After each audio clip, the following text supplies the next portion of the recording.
آپ نے سوال یہ کیا ہے اور شاید ہال میں بیٹھے باقی میرے ساتھیوں دوستوں نے آپ کی بات پوری نہیں سنی ہوگی. آپ نے مجھ سے سوال یہ کیا ہے کہ جی آزاد کشمیر کے الیکشن کے بعد تو اب یہ نظر آ رہا ہے کہ جو قوتیں اس حکومت کو 2018 میں لے کر آئی تھی وہ قوتیں آج بھی ان کے ساتھ کھڑی ہیں اور خدشہ یہ ہے کہ 2023 میں بھی شاید وہ ان کے ساتھ ہو. اور پھر آپ نے اسی سوال میں ایک اور سوال کیا کہ جی آیا یہ بہتر نہیں ہوگا کہ اپوزیشن آپس میں اتفاق اور اتحاد کا مظاہرہ کرے اور بجائے اس کے کہ ایک دوسرے کے خلاف الزام تراشی کی جائے ہم جو اصل مسائل ہیں اس ملک کے یا خاص کر جس طرف آپ نے اشارہ کیا ہم اس طرف توجہ دیں. دیکھیے اس طرح ہے کہ سب سے پہلے تو پھر یہاں پر یہ سوال کیا جاتا ہے کہ جی اب تو خیر اتنا نہیں کیا جا رہا لیکن کچھ عرصے پہلے تک یہ تسلسل کے ساتھ سوال کیا جا رہا تھا کہ جی آپ پی ڈی ایم میں واپس جا رہے ہیں یا نہیں جا رہے, کیونکہ کچھ لوگوں نے اپوزیشن کے اتحاد کو بالکل پی ڈی ایم سے جوڑ دیا ہے کہ پی ڈی ایم ہوگی تو اپوزیشن کا اتحاد برقرار رہے گا, پی ڈی ایم نہیں ہوگی تو اپوزیشن کا اتحاد برقرار نہیں رہے گا. پی ڈی ایم جہاں تک ہمارا تعلق ہے حالانکہ سیاست میں حرف آخر نہیں ہو سکتا کیونکہ سیاست میں فل سٹاپ نہیں ہے, لیکن فی الحال پی ڈی ایم ہمارے لیے اب ایک پاسٹ ہسٹری ہو گئی ہے, it's a close chapter for us. ہاں اتنا ضرور ہے کہ پی ڈی ایم سے ہٹ کے پی ڈی ایم کے علاوہ اس ملک کے جتنے بنیادی مسائل ہیں, مشکلات ہیں, ایشوز ہیں, ایک منیمم کامن ایجنڈا پر آج بھی اے این پی مشترکہ اپوزیشن کے ساتھ چلنے کے لیے تیار ہے. اور پارلیمنٹ کے اندر اگر آپ نے دیکھا ہو تو پارلیمنٹ کے اندر پہلی ہی سے ہم اسی کو فالو کر رہے ہیں. پارلیمنٹ کے اندر شہباز شریف صاحب ہمارے اپوزیشن لیڈر ہیں اور وہ جب بھی مشاورت کرتے ہیں ہم اس مشاورت میں شامل ہوتے ہیں اور جو بھی مشترکہ اپوزیشن کے فیصلے ہوتے ہیں ہم ان کو اون بھی کرتے ہیں, ہم ان کو سپورٹ بھی کرتے ہیں. اس میں صرف ایک اور میں گزارش یہ کروں گا کہ جو چارٹر تھا پی ڈی ایم کا, جو لاہور ڈکلیریشن ہے اور جو 20 ستمبر 2020 کا چارٹر تھا, اس کے جتنے نکات ہیں اے این پی آج بھی ان نکات کی حمایت کرتی ہے. لیکن اگر اپوزیشن کا اتحاد کسی ایک فرد یا کسی ایک جماعت کی بالادستی کے لیے بنے گا, ان کی منمانی کے لیے بنے گا, ان کی مرضی کے فیصلوں کے لیے بنے گا اور وہ فیصلے پھر باقیوں پہ مسلط ہوں گے, تو ظاہری بات ہے کہ اس کے لیے نہ اے این پی تیار تھی, نہ ہے اور نہ ہوگی. باقی دیکھیں ایشوز آتے رہتے ہیں ملک میں, کچھ ایشوز ایسے آئے کہ اس پہ اپوزیشن کی جماعتوں کا نقطہ نظر ایک دوسرے سے جدا تھا. میں تو آج بھی اپنی جب بات کر رہا تھا میں نے یہی کہا ہے کہ ہم سب تھوڑا سیکھ لیں اپنے غلطیوں سے, کیونکہ جو بھی اب اس وقت آپ کو اختلاف نظر آ رہا ہے تو اب مطلب کشمیر میں الیکشن ہو رہا تھا تو ظاہری بات ہے وہاں پر اپوزیشن ایک نہیں تھی, اور یا افغانستان کے حوالے سے آپ کو اختلاف نظر آ رہا ہوگا یا اختلاف رائے نظر آ رہا ہوگا. میں تو یہی کہہ رہا ہوں کہ ہم سیکھ لیں 40 سال پہلے سے لے کر آج تک ہم سب سیکھ لیں کہ کون کون سے فیصلے ہم نے غلط کیے ہیں اور ان فیصلوں کی کتنی بڑی قیمت ہمیں ادا کرنی پڑی. اگر ہم سیکھیں گے نہیں اور غلطی کو نہیں مانیں گے اور یہ کہیں گے کہ ہم اس وقت بھی ٹھیک تھے اور آج بھی ٹھیک ہے, تو ظاہری بات ہے کہ اس سے مسئلے حل نہیں ہوتے. باقی جس طرح میں نے پہلے کہا میں پھر دوہرا دیتا ہوں, اے این پی کی کسی کی ذات کے ساتھ کوئی مخالفت نہیں ہے. ہم امن کے حامی ہیں, جنگ کے خلاف ہیں. جو جنگ کا حامی ہوگا ہم اس کے خلاف ہوں گے, جو امن کا حامی ہوگا ہم اس کے دوست, ہم اس کے ہم سفر ہیں. اس طرح ہے کہ آپ نے 2 سوال مجھ سے کیے ہیں. ایک تو یہ کہ آپ نے پارٹی کے ایک اندرونی معاملے کے حوالے سے بات کی. یہ شو کاز نوٹس میں نے کیوں دیا ایکٹنگ مرکزی صدر کی حیثیت سے؟ پہلے تو میں یہ ذرا کلیئر کر دوں، کیونکہ عام حالات میں تو جب بھی کوئی خلاف ورزی ہوتی ہے، صوبائی تنظیم اس کا نوٹس لیتی ہے. یہاں پر میں نے قائم مقام مرکزی صدر کی حیثیت سے اس لیے ان سے جواب طلبی کی، اس لیے کہ نام میرا استعمال کیا گیا. جو میٹنگ منعقد کی گئی اس کے لیے نام میرا استعمال کیا گیا. جن ساتھیوں کو بلایا گیا ان کو یہ کہا گیا کہ جی حیدر خان نے کہا ہے کہ آپ آ کر میٹنگ کر لیں، اور ظاہری بات ہے کہ حقیقت یہ نہیں تھی. تو جب میرا نام کوئی استعمال کرے گا تو صرف میری ذات کا مسئلہ نہیں رہتا، کیونکہ میری اپنی ذات نہیں ہے، میں پارٹی کے ایک اہم عہدے پہ فائز ہوں. تو اس لیے ان سے جواب طلبی کی تھی. نمبر 1 کہ میرا نام کیوں استعمال کیا گیا اس میٹنگ کو کال کرنے کے لیے، کیونکہ یہ وضاحت پھر مجھ سے میں نے ہی لینی تھی ان سے. اور دوسرا یہ کہ یہ اختیار کسی کو بھی نہیں ہے کہ وہ باضابطہ میٹنگز کال کر لیں. میں یہاں پر قائم مقام مرکزی صدر کی حیثیت سے بیٹھا ہوں، ایمل خان یہاں پر صوبائی صدر کی حیثیت سے بیٹھے ہیں، لیکن یہاں پر ہم کس کی صدارت میں بیٹھے ہیں؟ ANP ڈسٹرکٹ پشاور کی صدر کی صدارت میں ہم بیٹھے ہیں. تو ظاہری بات ہے کہ کوئی بھی میٹنگ ہوگی وہ اس ڈسٹرکٹ کی تنظیم کی مشاورت اور اجازت سے ہوگی اور ان کی موجودگی میں ہوگی.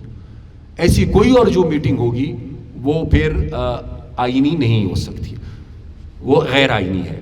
ان کا جواب مجھے ملا، میں نے ڈسٹرکٹ تنظیم سے صوبائی تنظیم سے مشورہ کیا.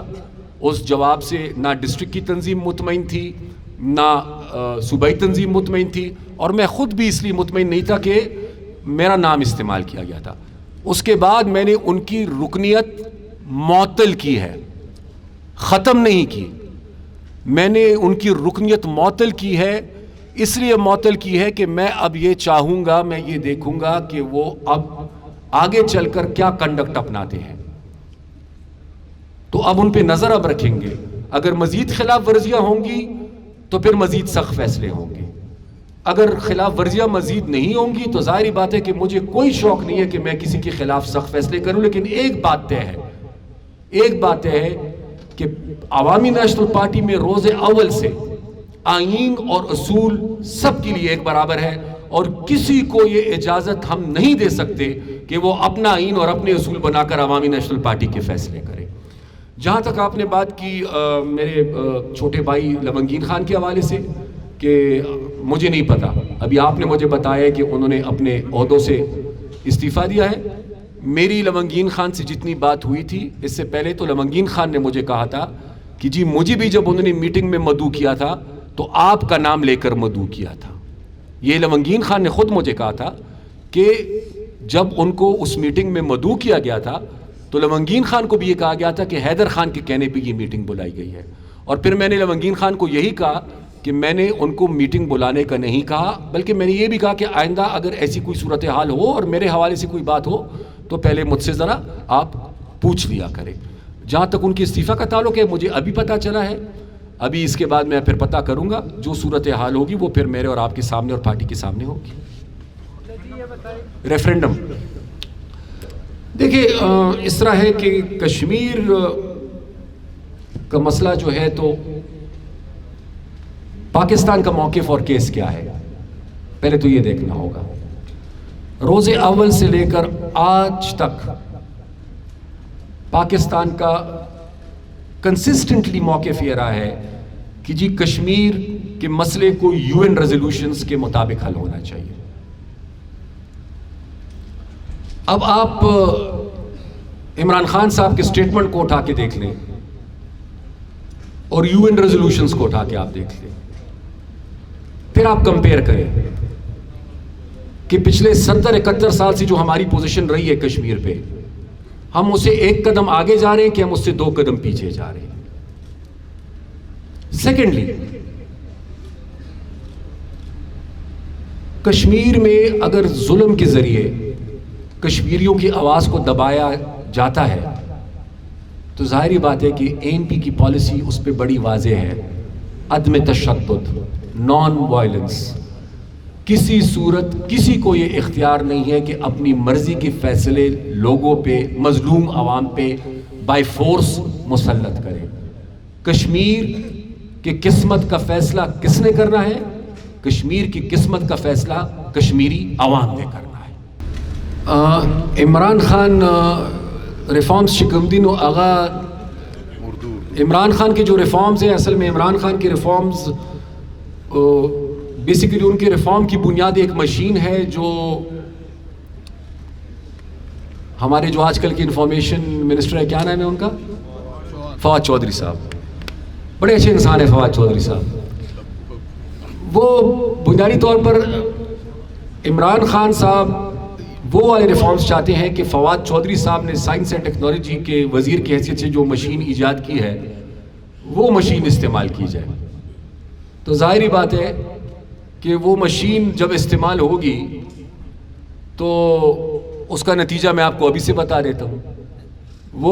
وہ مشین میں اگر آپ 20 آپ اس میں ووٹ گنیں گے تو اس میں ایک بیچارہ حیدر خان کو اور 19 اس میں عمران خان کے نکلیں گے. یہ میں ابھی سے آپ کو بتا دوں، کیونکہ پچھلے الیکشن میں جو طریقہ اپنایا گیا تھا اب وہ ایکسپوز ہو گیا بہت زیادہ. اب پچھلے الیکشن والا طریقہ نہیں اپنا سکتے. وہ عمران کے لیے نقصان دہ ہے یا نہیں ہے، لیکن کسی اور کے لیے زیادہ نقصان دہ ہے. اب شاید وہ ایکسپوجر وہ افورڈ نہیں کر سکتے. پہلی اس پہ بہت زیادہ تنقید ہو چکی ہے.